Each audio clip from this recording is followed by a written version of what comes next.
सुप्रभात बच्चों, आज हम हिंदी व्याकरण की कक्षा में अनुच्छेद लेखन को पढ़ेंगे। तो आइए देखते हैं कि अनुच्छेद लेखन किसे कहते हैं।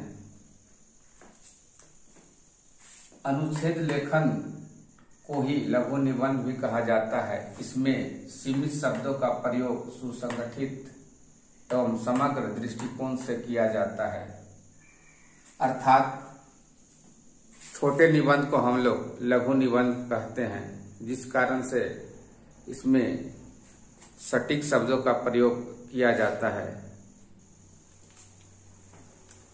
निबंध और अनुच्छेद लेखन में मुख्य अंतर यह है कि जहां निबंध में प्रत्येक बिंदु को अलग अलग अनुच्छेद में लिखा जाता है, वही अनुच्छेद लेखन में एक ही परिच्छेद पर प्रस्तुत विषय को सीमित शब्दों में प्रस्तुत किया जाता है।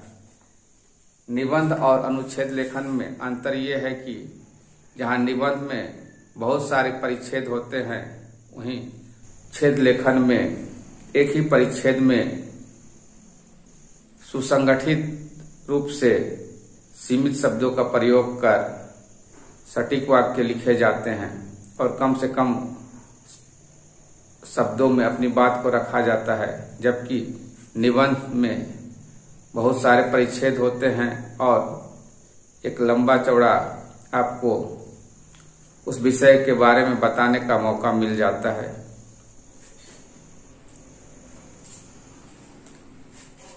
यदि अनुच्छेद लेखन में संकेत बिंदु दिए गए हैं तो पहले उन बिंदुओं को समझकर उन्हीं बिंदुओं के आधार पर विषय को स्पष्ट करना पड़ता है।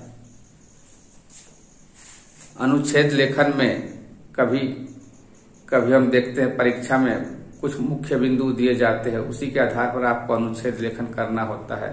तो आप उन बिंदुओं को ध्यान रखें और उसी के अनुसार सर्वप्रथम जो बिंदु दिया गया है उसके विषय में लिखे, फिर बाद में आने वाले मुख्य बिंदु है उस पर अपना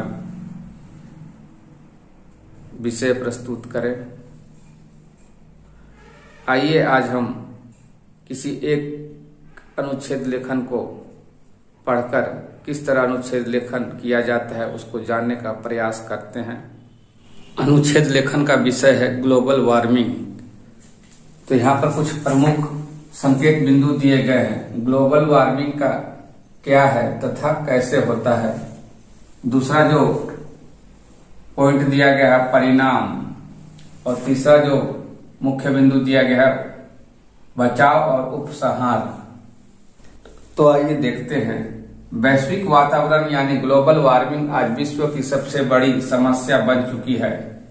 इसमें न केवल मनुष्य बल्कि पृथ्वी पर रहने वाला प्रत्येक प्राणी त्रस्त रहता है। ग्लोबल वार्मिंग शब्द का अर्थ है संपूर्ण पृथ्वी के तापमान में वृद्धि होना। हमारी पृथ्वी पर वायुमंडल की एक परत है जो विभिन्न गैसों से मिलकर बनी है, जिसे ओजोन परत कहते हैं। ये ओजोन परत सूर्य से आने वाले पराबैंगनी तथा अन्य हानिकारक किरणों को पृथ्वी पर आने से रोकती है। मानवीय क्रियाओं द्वारा ओजोन परत में छिद्र हो जाने के कारण सूर्य की हानिकारक किरणें पृथ्वी के वातावरण में प्रवेश कर रही है।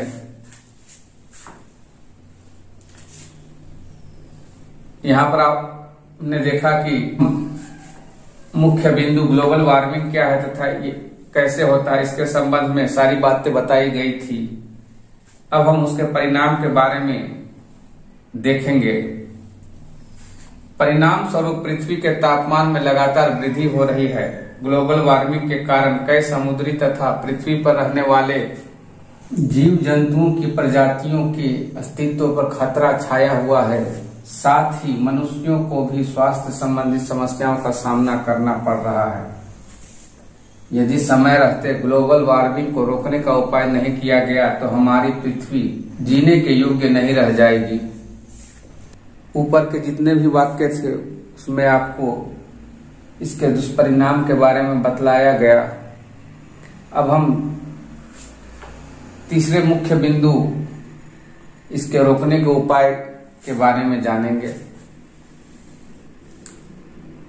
तो इसे रोकने के लिए प्रदूषण को कम करना होगा। साथ ही साथ कार्बन डाइऑक्साइड सहित अन्य गैसों का उत्सर्जन में कमी तथा वृक्षारोपण को बढ़ावा देना होगा, जिससे प्रकृति में पर्यावरण संबंधी संतुलन बना रहे। आपने देखा कि इस अनुच्छेद में कितनी सुव्यवस्थित रूप से शब्दों को सुसंगठित करके आपको अनुच्छेद लिखा गया है और सभी मुख्य बातों का समावेश किया गया है। तो आपको भी जब परीक्षा में किसी विषय पर अनुच्छेद लेखन करने आएगा तो आप इसी तरह दिए गए मुख्य संकेत बिंदुओं को ध्यान देंगे और उसके अनुरूप अपने लेखन को करेंगे। आज के लिए बस इतना ही। अगली कक्षा में हम अगले विषय को पढ़ेंगे। हमारा वीडियो बनाने का यह प्रयास आपको अच्छा लग रहा है तो वीडियो को लाइक कीजिए, चैनल को सब्सक्राइब कीजिए और अपने दोस्तों में ज़्यादा से ज़्यादा शेयर कीजिए, कमेंट कीजिए। धन्यवाद।